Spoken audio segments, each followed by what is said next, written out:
A'udzu billahi minasyaitonir rajim. Bismillahirrahmanirrahim. Anak Raja Wali terbang tinggi di atas tanah, dikasih fanta agar segera turun ke bawah. Awali aktivitas kita dengan isti'anah agar hidup kita semakin mudah. Assalamualaikum warahmatullahi wabarakatuh. Alhamdulillah, wassalatu wassalamu ala rasulillah wa ala alihi wa mawala, amma ba'du. Sahabat-sahabatku yang dirahmati Allah Subhanahu wa taala. Setiap hari kita selalu beristi'anah kepada Allah. Disadari atau tidak. Karena setiap kita ketika kita melakukan salat sembahyang, di ayat kelima surat Al-Fatihah kita mengucap iyyaka na'budu wa iyyaka nasta'in. Hanya kepadamu lah ya Allah kami menyembah, dan hanya kepadamu lah kami beristi'anah atau meminta pertolongan. Sahabat-sahabatku yang dirahmati Allah Subhanahu wa taala. Dari surat ini kita diajarkan bahwa kita ini adalah manusia yang lemah. Manusia yang kagak punya apa-apa. Kagak punya kekuatan sedikit pun kecuali Allah berikan. Sebagaimana Allah tegaskan dalam surat An-Nisa ayat 28, wa khuliqal insanu dha'ifa. Dan manusia itu diciptakan dalam keadaan lemah. Ketika kita keluar ke dunia ini dari perut ibu, dari rahim ibu, yang terucap tanpa ada pertolongan orang, nggak bisa kita membersihkan diri, kemudian langsung berjalan dan sebagainya.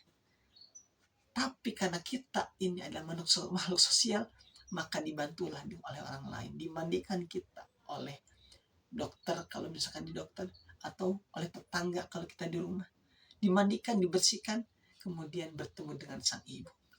Kita makhluk yang lemah, gak punya apa-apa. Bahkan mungkin sampai usia sekarang, yang udah kepala 2, kepala 3, kepala 4, bahkan kepala 5, kita masih disebut anggap lemah. Kenapa? Karena kita adalah makhluk sosial, butuh pertolongan orang lain. Kita harus berinteraksi dengan orang lain. Tidak akan ada orang kaya jika tidak ada si miskin. Tidak akan ada orang yang jualan jika tidak ada yang beli. Semuanya harus saling membutuhkan. Sahabat-sahabatku yang dirahmati Allah Subhanahu wa taala. Oleh karenanya,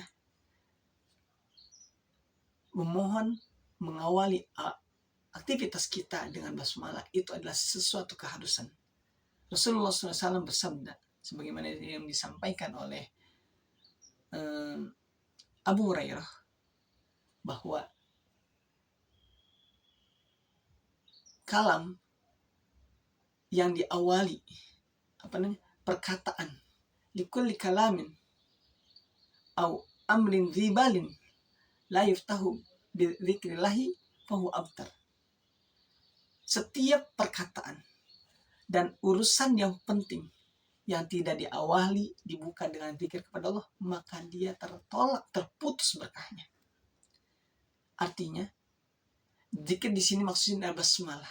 Ketika mengawali aktivitas, maka kita dianjurkan untuk membaca basmalah. Bismillah dengan nama Allah. Maka ketika semuanya diawali dilandasi dengan bismillah, dengan isti'anah kepada Allah, maka hal yang tidak mungkin, yang tidak masuk logika terjadi. Sebagaimana sebuah kisah Isra Mi'raj Nabi Rasulullah SAW yang kita sudah sering dengar. Bagaimana Rasulullah diperjalankan dari Masjidil Haram ke Masjidil Aqsa, kemudian ke Sidratul Muntaha, hanya dalam satu malam. Allah firmankan, Subhanalladzi asra bi abdi lailan minas Masjidil Haram ilal Masjidil Aqsa.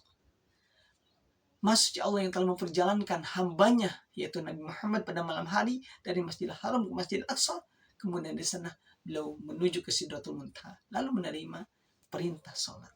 Dan kembali lagi hanya dalam satu malam. Menurut logika gak mungkin, tapi karena kita berbicara dengan iman, ini semuanya mungkin. Oleh karenanya, sahabat-sahabat yang dirahmati Allah, yuk selalu awali setiap aktivitas kita dengan basmalah, minta kepada Allah agar aktivitas kita semakin mudah. Barakallahu fikum, kurang dan lebihnya mohon dimaafkan. Wassalamualaikum warahmatullahi wabarakatuh.